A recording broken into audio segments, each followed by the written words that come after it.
Movie की शुरुआत में हीरो को दिखाते हैं। वो कोट सूट पहनता है और एकदम परफेक्टली रेडी होकर अपना बैग हाथ में लिए घर से बाहर निकलता है। वो एक बहुत बड़ी कंपनी का सीईओ है और उसका नाम है क्लाउडियो वेरोना। वो अपनी कार का इंतजार कर रहा होता है, तभी वहाँ उसकी कार आती है। पर वो नोटिस करता है कि जो उसका रेगुलर ड्राइवर है वो नहीं है, कार कोई और चला रहा होता है। क्लाउडियो उसके बारे में पूछता है तो नया ड्राइवर कहता है कि सर उनकी तबीयत खराब है, इसीलिए आज मैं कार चला रहा हूँ। तब क्लाउडियो कार में चढ़ जाता है और कार वहाँ से निकलती है। उस दिन क्लाउडियो की कोई इंपॉर्टेंट मीटिंग होती है, इसीलिए वो उस मीटिंग की फाइल्स देख रहा होता है। नया ड्राइवर क्लाउडियो से नॉन स्टॉप बकबक कर रहा होता है, जो कि क्लाउडियो को बहुत ही इरिटेटिंग लगती है। इतने में ड्राइवर रेडियो ऑन करता है जिसमें एक न्यूज आ रही होती है कि एक 70 साल के बूढ़े ने एक छोटे बच्चे को काट लिया। पर क्लाउडियो न्यूज पे ध्यान नहीं देता और कहता है कि मुझे डिस्टर्ब मत करो और रेडियो ऑफ कर दो। तब ड्राइवर पूछता है कि सर क्या मुझे आपकी कंपनी में एक नौकरी मिल सकती है। क्लाउडियो गुस्से में कहता है कि तुम जो अभी काम कर रहे हो उसे ढंग से करो। क्लाउडियो का यही एटीट्यूड है कि वो अपने लिए काम करने वाले लोगों को उतनी रिस्पेक्ट नहीं देता। ऑफिस पहुंचने पर वो कार से नीचे उतरता है और ऑफिस के अंदर जाता है। वहाँ एक लड़की जिसका नाम सिल्विया है वो उसे याद दिलाती है कि आज एक न्यूज चैनल में उसका इंटरव्यू है। उसकी बात को वो माइंड में रख लेता है और लिफ्ट के अंदर जाता है।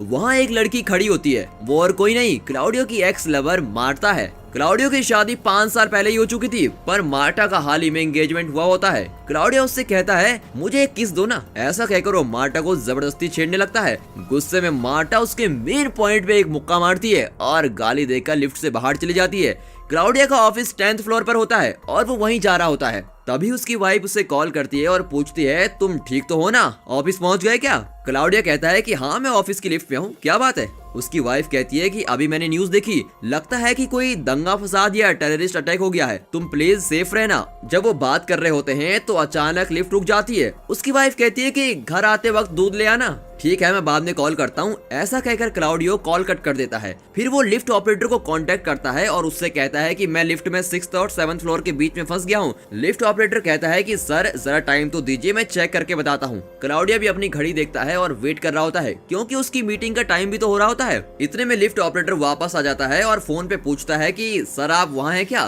क्लाउडिया मजाक में कहता है कि नहीं मैं अभी बाहर जाके एक लाजवाब चाय पीकर आया हूँ। तो ऑपरेटर कहता है कि पावर यूनिट में छोटा सा प्रॉब्लम है सर, और मैं उसे ठीक करने के लिए अपने आदमी भेज रहा हूँ। तब क्लाउडिया उसे गुस्से में कहता है कि बिल्कुल ऐसी ही प्रॉब्लम 2 महीने पहले हुई थी, तुमसे एक लिफ्ट भी ठीक से मेंटेन नहीं किया जाता क्या। ऑपरेटर कहता है सॉरी सर मैं जल्दी ठीक करने की कोशिश करता हूँ। क्लाउडिया उसे फिर वार्निंग देता है कि तुम्हें मैं 10 मिनट का टाइम देता हूँ, उसके अंदर लिफ्ट ठीक करके दिखाओ। फिर क्लाउडिया अपनी असिस्टेंट सारा को कॉल करता है और कहता है कि मैं लिफ्ट में जरा फंस गया हूँ, तुम क्लाइंट को सिर्फ 5 मिनट के लिए एंगेज करके रखो, मैं जल्दी आ जाऊंगा। सारा भी मान जाती है और कहती है सर मैं सिचुएशन को थोड़ी देर के लिए मैनेज कर लूंगी, लेकिन आप जल्दी आ जाइए। क्लाउडिया एक सिगरेट जलाता है और स्मोक करने लगता है। तभी वहाँ किसी के चलने की आवाज आती है। सुनकर क्लाउडिया लिफ्ट के दरवाजे के पास जाता है और चिल्लाने लगता है कि मैं क्लाउडिया वेरोना हूँ, यहाँ लिफ्ट के अंदर फंस गया हूँ, प्लीज कोई मेरी हेल्प करो। पर वहाँ कोई उसकी मदद के लिए नहीं आता। तभी वहाँ किसी के चलने की आवाज आती है। तब सारा उसे कॉल करके कहती है कि सर क्लाइंट को और ज्यादा इंतजार नहीं करवा सकते, आप जल्दी आ जाइए। क्लाउडिया उसे थोड़ी देर और मैनेज करने के लिए कहता है। फिर वो लिफ्ट ऑपरेटर को दोबारा फोन करता है और पूछता है कि इतनी देर क्या कर रहे हो तुम। ऑपरेटर कहता है सर मेरे आदमी अभी तक नहीं लौटे हैं, शायद अभी भी ऊपर चेक कर रहे हैं। तब क्लाउडिया कहता है कि ठीक है तुम मुझे उसका नंबर दे दो, मैं उन्हीं से बात कर लूंगा। फिर वो ऊपर चेक करने वाले आदमी को कॉल करता है और पूछता है कि क्या प्रॉब्लम है। वो आदमी कहता है कि पावर सप्लाई थोड़ा कम आ रही है, इसलिए लिफ्ट काम नहीं कर रही है। तो क्लाउडिया कहता है कि अभी 2 महीने पहले ही तो यही प्रॉब्लम थी, तब तुमने उसे जैसे ठीक किया था इस बार भी वैसा ही कर दो। वो आदमी जवाब देता है कि सर आपकी बात बिल्कुल सही है, पर 2 महीने पहले यहाँ जनरेटर काम कर रहा था, पर अब वो काम ही नहीं कर रहा। तब अचानक उन लोगों पे कोई बुरी तरह से अटैक करता है और उनकी चीखने की आवाज क्लाउडिया फोन पे सुनता है। तभी कॉल भी कट हो जाता है। क्लाउडिया फिर से ऑपरेटर को कॉल करके गुस्सा करके कहता है अरे ये कैसा आदमी तुमने काम पे रखा हुआ है जो बात करते करते चिल्लाने लगता है और कॉल भी काट दिया। तभी ऑपरेटर कहता है कि सर मैं खुद आके लिफ्ट चेक करता हूँ। ऐसा कहकर वो कॉल कट कर देता है। क्लाउडिया अपनी घड़ी देखता है तो पता चलता है कि मीटिंग के लिए वो बहुत ही लेट हो गया है। वो खुद ही लिफ्ट का दरवाजा खोलने की कोशिश करता है पर वो खोल ही नहीं पाता। वो फिर से जोर लगाता है और किसी तरह लिफ्ट का दरवाजा खोल देता है, पर वो बहुत कोशिश के बाद उस फ्लोर का दरवाजा भी नहीं खोल पाता। पर दरवाजा सिर्फ थोड़ा ही खुलता है क्योंकि उसके ऊपर कुछ उसे ब्लॉक कर रहा होता है। उस गैप से क्लाउडिया चिल्लाता है कि यहाँ कोई है, मैं क्लाउडिया वेरोना यहाँ लिफ्ट में फंस गया हूँ, मुझे बचाइए, कोई आकर मुझे यहाँ से निकालो। पर वहाँ कोई नहीं आता। यहाँ कोई अपना काम ठीक से नहीं करता क्या? इस तरह वो गुस्से में चिल्लाता रहता है। फिर वो दरवाजा खोलने की कोशिश करता है पर उससे होता ही नहीं। उस छोटे से गैप से वो बाहर निकलने की कोशिश करता है पर वो भी पॉसिबल नहीं होता। वो कुछ देर सोच में पड़ जाता है कि यहाँ से निकले तो निकले कैसे। तभी उसकी वाइफ कॉल करती है और कहती है कि बहुत देर से कोई हमारे घर के दरवाजे पर पीट रहा है, मुझे तो बहुत डर लग रहा है। क्लाउडिया पूछता है कि वे कौन है? उसकी वाइफ कहती है कि मैं बहुत देर से पूछ रही हूँ पर वे लोग जवाब ही नहीं दे रहे हैं। क्लाउडिया उसे पुलिस को फोन करने के लिए कहता है पर वो कहती है कि मैं ऑलरेडी कई बार कर चुकी हूँ पर कनेक्ट ही नहीं हो रहा। वो बहुत डरी भी होती है और उसकी समझ में नहीं आता कि उसे क्या करना चाहिए। क्लाउडियो उससे कहता है कि तुम ऊपर बेडरूम में जाओ और वहाँ दरवाजा बंद कर दो। उसकी वाइफ बिल्कुल वैसा ही करती है और कहती है तुम जल्दी घर वापस आ जाओ। क्लाउडियो कहता है कि मैं लिफ्ट में फंसा हूँ यार, मैं कैसे आऊँ? जैसे यहाँ से निकलूंगा सीधे घर ही आऊंगा। क्लाउडियो ऑलरेडी मुसीबत में फंसा हुआ था और ऊपर से एक और नई मुसीबत उसके दिमाग खा रही थी कि अब उसकी वाइफ प्रॉब्लम में फंस गई है। तभी क्लाउडियो अपने फ्रेंड को कॉल करता है और कहता है कि यार कोई पागल मेरे घर का दरवाजा बहुत देर से पीट रहा है, मेरी वाइफ अंदर बहुत डरी हुई है, तुम प्लीज वहाँ जाकर थोड़ा चेक करो ना कि क्या हो रहा है। उसका फ्रेंड कहता है कि यार मैं ऑलरेडी ट्रैफिक जाम में फंसा हुआ हूँ और यहाँ से निकलने के लिए कम से कम 20 मिनट तो लगेंगे ही, मैं जितनी जल्दी हो सके तुम्हारे घर पहुँचने की कोशिश करता हूँ। क्लाउडियो उसे थैंक करके कॉल कट कर देता है। इतने में उसकी मॉम फोन करती है और कहती है कि सारे शहर में टेररिस्ट अटैक हो गया है, तुम सेफ रहना। क्लाउडियो कहता है क्या टेररिस्ट अटैक, और वो भी पूरे शहर में? आप टीवी न्यूज को सच मानती हो क्या? ठीक है मैं बाद में फोन करूंगा। ऐसा कहकर वो कॉल कट कर देता है और फिर से स्मोक करने लगता है। तभी कुछ लोग लिफ्ट के सामने से भाग रहे होते हैं और बचाओ बचाओ कहकर चिल्ला रहे होते हैं। क्लाउडिया उन्हें देखकर चिल्लाता है कि यार पहले मुझे यहाँ से बचाओ। भागते हुए उन लोगों के बीच एक लड़की फिसलकर गिर जाती है और वो और कोई नहीं क्लाउडियो की एक्स लवर मार्टा ही होती है। वो क्लाउडियो से कहती है क्लाउडियो मुझे बचाओ। क्लाउडियो पूछता है कि वहाँ क्या हो रहा है। इतने में मार्टा को कोई वहाँ से खींच के लेके जाता है। क्लाउडियो रोकने की कोशिश करता है पर रोक ही नहीं पाता। वो मार्टा मार्टा चिल्लाता हुआ रह जाता है। वो बिल्कुल कंफ्यूज हो जाता है और चिल्लाता है कि आखिर इस बिल्डिंग में हो क्या रहा है। कुछ देर में उसे कुछ आवाजें सुनाई पड़ती है और वो दरवाजे के पास जाकर देखता है। तब 2 ज़ॉम्बी उसको अटैक करने की कोशिश करते हैं। ज़ॉम्बी को देखकर तो क्लाउडियो बहुत ही घबरा जाता है। फिर कहीं और से आवाज आती है तो वो ज़ॉम्बी उस आवाज की तरफ जाने लगते हैं। क्लाउडियो डर के मारे फ्रीज होकर बैठ जाता है। जो आदमी इतनी पावरफुल वॉइस में अपने आप को क्लाउडियो वेरोना कह रहा था, अब वो छोटे बच्चों की तरह बैठकर रोने लगता है। तभी उसका फ्रेंड कॉल करता है और कहता है कि यार मैं अभी भी ट्रैफिक में ही हूँ और तुम्हारे घर जाने में बहुत देर हो जाएगी। तो क्लाउडियो कहता है कि यहाँ सारे इंसान जानवर बन रहे हैं, इसलिए तुम किसी सेफ जगह चले जाओ। और उसके फ्रेंड की समझ में तो आता ही नहीं कि ये कह क्या रहा है। तभी कुछ ज़ॉम्बी उसको अटैक करते हैं और उसकी आवाज सुनकर क्लाउडियो बेबस होकर रोने लगता है।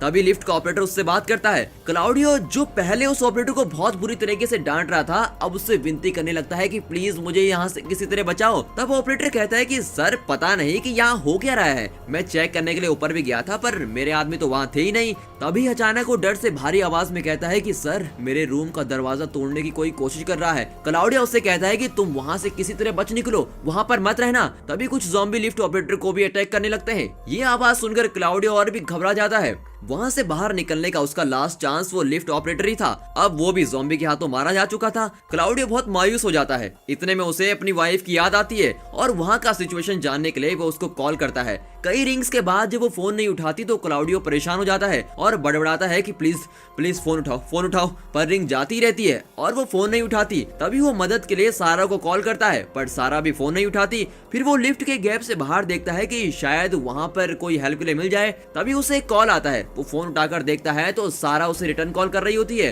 वो कॉल को अटेंड करने ही वाला होता है कि मार्टा उसे अटैक कर देती है क्योंकि वो भी अब ज़ॉम्बी बन चुकी है। मार्टा को जोर से धक्का देकर वो पीछे चला जाता है और लिफ्ट के अंदर की एक रॉड उठाता है। फिर उस रॉड से मार्टा के मुंह पर मार कर उसको जान से मार डालता है। उसे बुरी तरह से अटैक करने के कारण मार्टा का खून क्लाउडियो के ऊपर गिर जाता है। क्लाउडियो अपनी बोतल में रखे पानी से अपना मुंह धोता है और हाथ धोने लगता है। उसे मार्टा का मुंह दिखाई नहीं देता, इसलिए वो उसी रॉड से उसकी लाश को वहाँ से दूर कर देता है। फिर वो एक सिगरेट जलाने की कोशिश करता है पर उसका लाइटर काम ही नहीं करता। इससे वो और भी टेंशन में आ जाता है और लाइटर फेंक देता है। तभी लिफ्ट के अंदर मार्टा का खून बह रहा होता है। ये देखकर वो अपने बैग में कुछ ढूंढता है पर बैग में तो उसकी एक इम्पोर्टेंट फाइल है। इस वक्त उस फाइल से ज्यादा इम्पोर्टेंट था मार्टा का खून पोंछना, इसलिए वो उस फाइल को पकड़कर सारे पेपर से खून पोंछ डालता है। अभी वहाँ किसी की आहट आती है। क्लाउडियो उस गैप से बाहर झांक कर देखता है तो पता लगता है कि सिल्विया आ रही है। क्लाउडियो सिल्विया से मदद मांगता है और फिर वे दोनों मिलकर दरवाजा खोलने की कोशिश करते हैं, पर दोनों मिलकर भी उसे खोल नहीं पाते। तभी क्लाउडियो के हाथ से वो रॉड नीचे गिर जाता है और उस रॉड की आवाज को सुनकर ज़ॉम्बी उनकी ओर आ रहे होते हैं, पर वे दोनों उस ज़ॉम्बी की आवाज को सुन लेते हैं। अपनी गलती के लिए क्लाउडियो सिल्विया से सॉरी कहता है और उसे लिफ्ट के अंदर लाने की कोशिश करता है, पर सिल्विया तो अंदर आ ही नहीं पाती और क्लाउडियो से सॉरी कहकर वहां से भाग जाती है। इतने में वो ज़ॉम्बी वहां पहुंच जाता है और लिफ्ट के अंदर घुसने की कोशिश करता है। इतने में दिखाते हैं कि उस ज़ॉम्बी को कोई मारता है, फिर पता चलता है कि सिल्विया ने उसे मारा है और अब वो उस ज़ॉम्बी को बुरी तरह से घायल करके उसे पूरी तरह से मार डालती है। एक्चुअली उसने एक गोल्फ स्टिक से उस ज़ॉम्बी को मारा होता है। बहुत जोर से पीटने की वजह से गोल्फ स्टिक एक तरफ से बेंड हो गई होती है। यहाँ लाइफ में डेथ वाला सिचुएशन चल रहा होता है, पर सिल्विया कहती है कि ये स्टेफन सर की गोल्फ स्टिक है, अगर उन्हें पता चल गया कि मैंने इसे डैमेज कर दिया है तो वो मुझे नौकरी से निकाल देंगे। उसकी बात सुनकर क्लाउडियो को थोड़ी हंसी आती है। क्लाउडियो का मूड थोड़ा लाइट होने लगता है, सिल्विया भी हंसने लगती है। दोनों की हंसी के बीच अचानक दो ज़ॉम्बी वहां आते हैं और सिल्विया को अटैक करते हैं। क्लाउडियो अपना रॉड जमीन पर मारते हुए चिल्लाता है कि यहाँ आओ, मेरे पास आओ, पर ज़ॉम्बी सिल्विया को वहां से खींच कर ले जाते हैं। ये देखकर क्लाउडियो की मेंटल स्ट्रेंथ थोड़ा कम होने लगती है, क्योंकि वो जिसको भी हेल्प के लिए बुलाता है वो सब ज़ॉम्बी का शिकार हो जाते हैं। पर वो अब हिम्मत करके अपनी वाइफ को फिर से कॉल करता है। इस बार भी बहुत देर तक उसकी वाइफ फोन नहीं उठाती। आखिर में वो फोन उठा देती है और क्लाउडियो से बात करती है। क्लाउडियो को बड़ी तसल्ली होती है कि उसकी वाइफ जिंदा है। वो कहता है कि यहाँ सभी लोग जानवर बन रहे हैं, तो उसकी वाइफ कहती है कि मैंने अभी टीवी चैनल्स पे लाइव देखा है, तभी कोई बेडरूम का दरवाजा तोड़ने की कोशिश कर रहा होता है। क्लाउडियो कहता है तुम दरवाजे के पास जाओ और दरवाजे को पुश करने की कोशिश करो। उसकी वाइफ दरवाजे को बंद रखने की कोशिश करती है और कहती है मुझसे नहीं होगा, लगता है कि यहाँ कई लोग आ चुके हैं और मुझे बहुत डर लग रहा है। ऐसा कहकर वो रोने लगती है। क्लाउडियो बिल्कुल हेल्पलेस फील करता है और उससे कहता है मैं तुमसे और क्या कहूँ, कहकर वो भी रोने लगता है। इतने में वहाँ ज़ॉम्बीज बेडरूम के अंदर आते हैं और उसकी वाइफ को अटैक कर रहे होते हैं।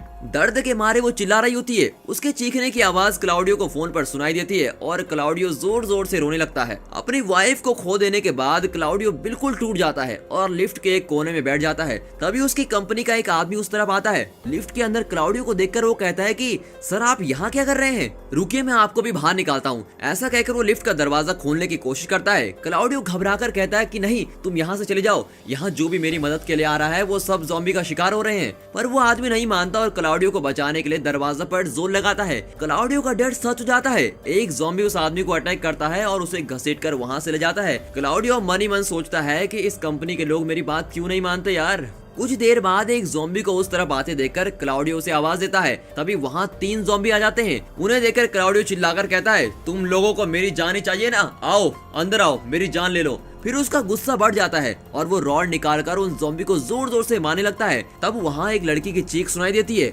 उसे सुनकर ज़ॉम्बी मुड़ के उसे देखते हैं। क्लाउडियो देखता है कि वो लड़की सारा ही है। सारा के पीछे भी ज़ॉम्बी होते हैं और अब आगे भी ज़ॉम्बी खड़े होते हैं। क्लाउडियो सारा को वहाँ से बचकर भाग जाने को कहता है। तभी सारा झट से वहाँ से एक रूम के अंदर चली जाती है और दरवाजे को लॉक करने की कोशिश करती है, पर ज़ॉम्बीज उसे बंद नहीं करने देते। क्लाउडियो अपनी रॉड से ज़ॉम्बी को रोकने की बहुत कोशिश करता है, पर वे किसी तरह उस रूम के अंदर घुस जाते हैं और सारा को अटैक करते हैं। सारा को भी मरते हुए देखकर क्लाउडियो को लगता है कि अब कुछ भी करके कोई फायदा नहीं होने वाला और मायूस होकर सर पर हाथ रख के कोने में बैठ जाता है। फिर उसे याद आता है कि उसकी वाइफ ने किसी जर्नलिस्ट को टीवी पर लाइव न्यूज देते देखा था। वो अपने फोन पर वही लाइव वीडियो सर्च कर रहा होता है और उसे देखने लगता है। तभी वहाँ पावर कट हो जाती है। उस न्यूज वीडियो में जो जर्नलिस्ट कह रही होती है कि इस तरह के इंसान जो जानवर बन गए हैं उनसे सावधान रहिए, अगर ऐसे इंसानों ने आपको काट लिया तो आप भी उन्हीं की तरह जानवर बन जाएंगे। तभी लिफ्ट के बाहर से 2 ज़ॉम्बी क्लाउडियो को अटैक करने की कोशिश कर रहे होते हैं। उसी वक्त क्लाउडियो देखता है कि लाइव वीडियो में भी उस जर्नलिस्ट को कुछ ज़ॉम्बी अटैक करने की कोशिश कर रहे होते हैं। तभी अचानक लिफ्ट के बाहर खड़े ज़ॉम्बी को कोई गोली से उड़ा देता है। क्लाउडियो बाहर झांक कर देखता है तो देखता है कि वहाँ एक पुलिस वाला आया है। वो क्लाउडियो की मदद करने आता है और पूछता है कि जनरेटर कहाँ है। क्लाउडियो जवाब देता है कि वो ऊपर टेरेस पर है पर ठीक से काम नहीं करता। तो पुलिस वाला कहता है कि मैं उसको ठीक करने की कोशिश करता हूँ, तुम ये वॉकी टॉकी रखो और मुझे जनरेटर तक पहुँचाने का रास्ता बताओ और ये गन भी अपने पास रखो, ये तुम्हारी सेफ्टी के लिए ही है। ऐसा कहकर वो गन चलाने का तरीका भी बताता है। फिर वो अपना नाम बताता है जो कि सैम है। क्लाउडियो भी अपना इंट्रोडक्शन कराता है और इसके बाद वो जनरेटर की ओर जाता है। क्लाउडियो उसको डायरेक्ट कर रहा होता है, आप स्ट्रेट जाकर लेफ्ट में मुड़ जाइए, वहाँ स्टेप्स लेकर ऊपर जा सकते हैं। सैम उसकी डायरेक्शन को फॉलो कर रहा होता है। फिर क्लाउडियो बताता है है कि लिफ्ट ठीक करने के लिए कुछ आदमी वहीं गए थे, पर लगता है कि वहाँ कोई प्रॉब्लम है और वे वहाँ फंस गए हैं। आप प्लीज ध्यान से जाइए। सैम क्लाउडियो की बात सुनता हुआ जा रहा होता है और बीच बीच में ज़ॉम्बी से भी बचता हुआ जा रहा है। तभी क्लाउडियो टॉर्च चलाकर देखता है कि आखिर लिफ्ट का दरवाजा खुल क्यों नहीं रहा है। वहाँ दरवाजे के बीच कुछ अटका हुआ होता है। वो सैम को ये बात बताता है। फिर वो उस चीज को निकालने की कोशिश करता है, पर वो बहुत ऊपर होता है और क्लाउडियो उस तक पहुंच नहीं पाता। वो किसी तरह हाथ से उसे निकालने की कोशिश में लगा होता है। तभी वहाँ दो ज़ॉम्बी आकर उसे अटैक करते हैं। क्लाउडियो सैम की गन से उन दोनों ज़ॉम्बी को शूट कर देता है। तभी सैम कुछ ज़ॉम्बी के बीच फंस जाता है और क्लाउडियो को उसकी चीख सुनाई देती है। इसके साथ सिग्नल भी कट हो जाता है। अब क्लाउडियो के पास उम्मीद नाम की कोई चीज नहीं होती। तभी पावर वापस आ जाती है। कुछ देर में रात हो जाती है। क्लाउडियो को इतना फ्रस्ट्रेशन होता है कि वो खुद को गोली मारने वाला होता है, पर कुछ ही सेकंड्स में वो अपनी सोच बदल देता है। फिर वो लिफ्ट के बाहर रेंगते हुए ज़ॉम्बीज़ पर अपनी गन को एम करता है। तभी ऊपर से किसी की आवाज आती है। वो सैम की ही आवाज होती है जो ज़ॉम्बी से बचकर आ गया होता है। वो क्लाउडियो से लिफ्ट के ऊपर का दरवाजा खोलने को कहता है। क्लाउडियो रॉड से दरवाजा खोल देता है। फिर सैम नीचे आ जाता है और वहाँ खड़े ज़ॉम्बी को शूट कर देता है। फिर वो दोनों बैठकर बातें करने लगते हैं। सैम बताने लगता है कि ऊपर उसके साथ क्या क्या हुआ था। मैं जब सीढ़ियों से ऊपर गया तो वहाँ कई ज़ॉम्बी थे, उनसे बचकर निकलना मेरे लिए बहुत मुश्किल था। मैं तुम्हें नहीं बचा पाया। I am really sorry for that. तभी क्लाउडियो देखता है कि सैम के पैर पर किसी ज़ॉम्बी ने काटा है। सैम अपनी गन क्लाउडियो को देता है और कहता है कि मुझे मार दो, क्योंकि मैं भी ज़ॉम्बी बन रहा हूँ। तुम प्लीज मुझे शूट कर दो। पर क्लाउडियो कहता है कि ये मुझसे नहीं होगा। ठीक है, मैं अपने आप को शूट कर दूंगा। ऐसा कहकर सैम शूट करने ही वाला होता है, पर क्लाउडियो उसको वैसा करने नहीं देता।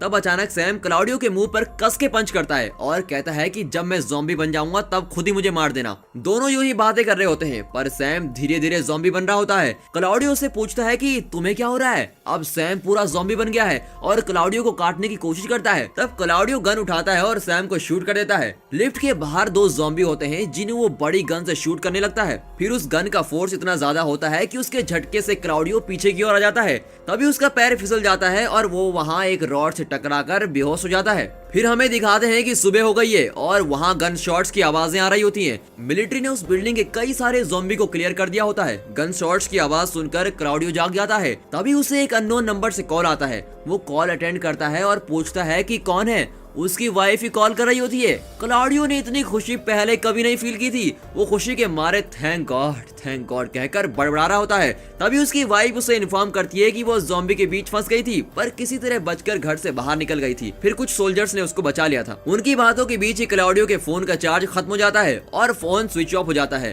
फिर भी क्लाउडियो बहुत खुश होता है। फिर वो रॉड से उस चीज को निकालने की कोशिश करता है जो लिफ्ट के दरवाजे को खुलने से ब्लॉक कर रही थी। अब वो सैम की लाश को देखकर सॉरी बोलता है और उसको नीचे लेटाकर उसके ऊपर चढ़ जाता है। अब वो ऊपर तक पहुंच पाता है और दरवाजे को ब्लॉक करते हुए उस चीज को निकाल फेंकता है। अब दरवाजा खुल जाता है और क्लाउडियो बाहर निकल जाता है। वो अपना कोट पहनकर बाहर जाता है। वो देखता है कि पूरी बिल्डिंग में बहुत सारे ज़ॉम्बी मरे पड़े हैं। बिल्डिंग से बाहर आने पर वो देखता है कि हर तरफ ज़ॉम्बी मरे पड़े हैं। फिर देखता है कि वो एक ब्रिज पर चल रहा है। वहाँ एक लड़की के पास दूध की बोतल देखकर उसे याद आता है कि हाँ, मेरी बीवी ने तो कहा था कि दूध लेकर आना। क्लाउडियो उसे दूध की बोतल ले लेता है। इतने में वो लड़की उठती है और कहती है कि तूने मेरी दूध की बोतल क्यों लिया। तब हमें पता चलता है कि वो ज़ॉम्बी लड़की अभी भी जिंदा है। वो क्लाउडियो को काटने को आती है। इतने में पास की बिल्डिंग से कुछ सोल्जर्स उस ज़ॉम्बी को शूट कर देते हैं। तब क्लाउडियो अपने दोनों हाथ ऊपर करके कहता है कि मैं इंसान हूँ, मुझे शूट मत करना। अब पूरा शहर मिलिट्री के कंट्रोल में आ जाता है और वहाँ एक भी ज़ॉम्बी जिंदा नहीं होता।